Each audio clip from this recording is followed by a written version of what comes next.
Dia dibuang.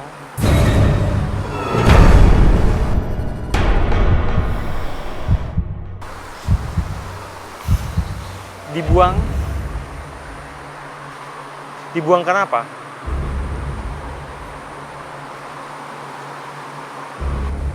Dia meninggal karena kena santet.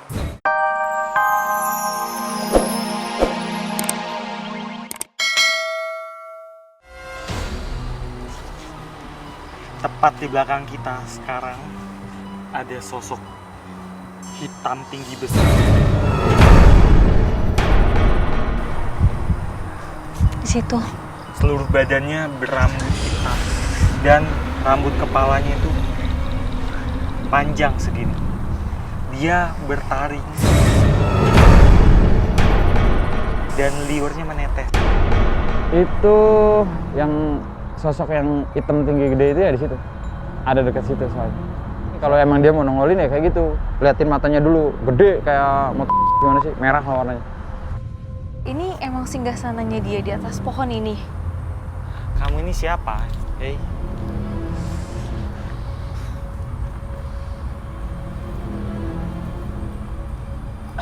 Dia penunggu pohon ini. Dia memang tinggal di pohon ini. Apa yang dia lakuin di sini, Ruth?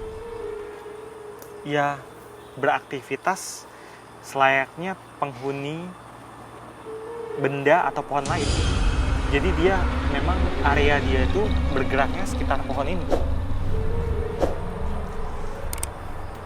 Ini mungkin alasan kenapa pohon ini nggak ditebang kali ya, Ruth. Karena ini sebetulnya kalau dilihat dari posisinya tuh ngalangin jalan. Dan padahal ada jalan di sini. Tapi ini nggak ditebang. Kenapa ya? Apa karena dia? Tadi saya tanya seperti itu. Dia bilang apa? Nggak boleh. Dia benar-benar nggak mau. Sangat keberatan kalau pohon ini dipotong. Dia bisa marah, Ruth, kalau pohon ini ditebang. Wah, marah sekali. Kamu kalau misalnya rumah kamu dihancurin orang gimana rasanya? Marah sih, dia juga gitu ya. Terus Ruth, dia suka gangguin wisatawan yang kesini nggak? Orang-orang yang pengen ngeliat mangrove ini? Dia ini biasa kuat di malam hari. Jadi kalau misalnya pagi, siang, sore, itu pengunjung itu nggak terlalu merasakan kehadirannya dia. Kecuali untuk beberapa orang aja yang memang dasarnya sensitif. Tapi kalau malam hari, eksistensi dia itu sangat terasa menurut saya. Jadi nggak cuma orang yang paham tentang dunia supranatural aja, bahkan orang biasa aja agak-agak merinding. Ada rasa takut, rasa was-was, rasa merinding kalau lewat sini. Dia bilang, ini juga adalah sebuah jalur atau portal untuk ke suatu tempat di alam gaib. Makanya ini juga nggak boleh ditebang, nggak boleh dipotong. Menurut mitos orang sini sih pada dulunya itu kayak suatu gerbang ataupun pintu. Menurut orang sini tuh diyakini bahwa itu tuh pintu keluar masuknya ke alam sana lah, alam yang astral gitu. Oh, ini alasannya. Tapi orang kalau lewat bawah sini boleh nggak, Ruth? Ya nggak apa-apa, tapi kan ada jalur dari sana. Makanya yang digunakan, ini kayaknya jalur yang dibangun ya. Itu aku ngeliat kayaknya semennya belum terlalu lama. Akhirnya dibangun untuk jadi jalan lain gitu, supaya orang bisa menghindari pohon ini. Nah tapi Ruth, menurut para penjaga mangrove ini, mereka itu kan sering dapat gangguan di malam hari khususnya. Ini dia makhluk yang suka gangguin penjaga-penjaga di sini dong.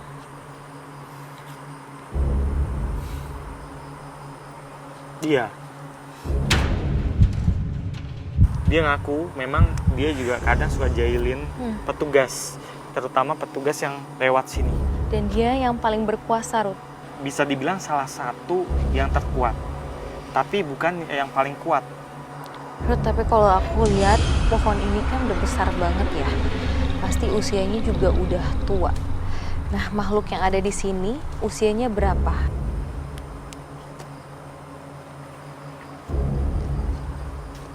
Dia bilang dia itu memang umurnya ini sudah lama, sudah ratusan tahun. Bahkan sebelum adanya pohon ini. Jadi pohon ini sama dia itu tuan dia. Dan sebelum ada pohon ini, dia tinggalnya bukan di sini, di tempat lain. Tapi dia bilang gini, ada sesuatu yang bikin dia suka tempat ini semenjak suatu kejadian. Ada suatu kejadian yang bikin dia makin suka sama tempat ini. Makin bikin dia ganas. Oh, jadi ada alasan lain yang bikin dia lebih beringas, lebih ganas lagi.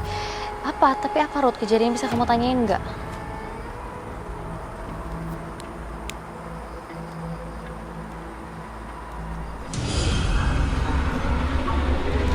Dia bilang ada sesuatu yang dibuang.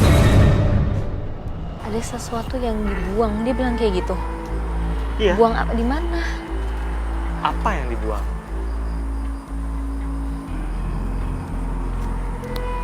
Dia bilang cari tahu aja sendiri. Dia nggak mau kasih tahu kita sama sekali. Dia nggak mau kasih tahu. Bisa kita cari tahu di tempat lain nggak, Ruth, yang mungkin kita bisa gali lagi informasinya. Kalau gitu kita lanjut ke sana.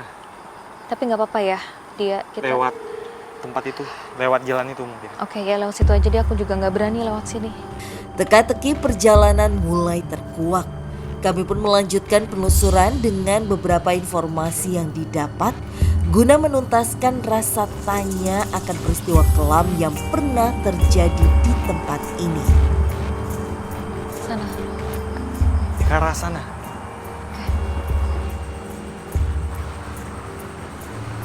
Ini licin. Hati-hati licin.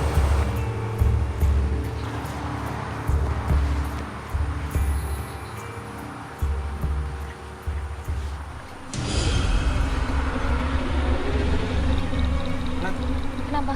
di sebelah sana ada sosok laki-laki, itu kulitnya lebam-lebam. Di sebelah sana. Di pinggir itu, Ruth, di pinggir jalan itu. Iya. Ruth, ini yang sebetulnya aku mau ceritain ke kamu karena aku sempat dengar ada informasi tentang pernah dibuangnya mayat laki-laki di pinggir tol. Apa bener itu tempatnya, Ruth? Kamu siapa?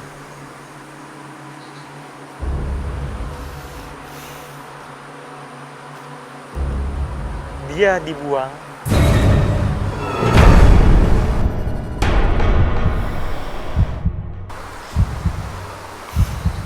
Dibuang. Dibuang kenapa?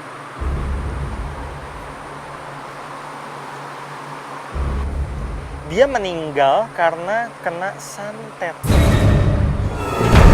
Astagfirullahaladzim. Dia meninggal karena kena santet, terus mayatnya Kemudian dibuang. mayatnya dibuang oleh anaknya sendiri. Astaga. Dia ini, Nat, Ya. kulitnya itu bercak-bercak, lebam-lebam, kemudian sampai ngeluarin darah gitu. Makanya dia alasannya anaknya nggak mau ambil, Ruth, malah ngebuang dia di pinggir tol gini. Dia menduga katanya keluarga jauh yang menyerang dia seperti itu, dan anaknya itu kayak malu dengan dia, keadaan dia, dan akhirnya ya udah dibuang di sini. Mungkin pemirsa juga pernah mendengar kisah-kisah orang kayak nyantet orang lain, tapi ini cukup tega sih, Ruth, karena adalah keluarganya, bagian dari keluarga yang bikin dia kayak gini. Dan lebih ironisnya lagi adalah mayatnya justru dibuang, ditelantarkan di sini oleh anaknya sendiri. Itu di samping tol 7 tahunan yang lalu kayaknya. Itu emang jelas-jelas dibuang dari atas mobil gitu. Terus dia ini gimana, Ruth? Maksud aku, apakah ada kemarahan dari diri dia saat ini? Dia dibilang marah, tapi dia itu ya mau gimana lagi. Akhirnya dia jalan-jalan di sekitar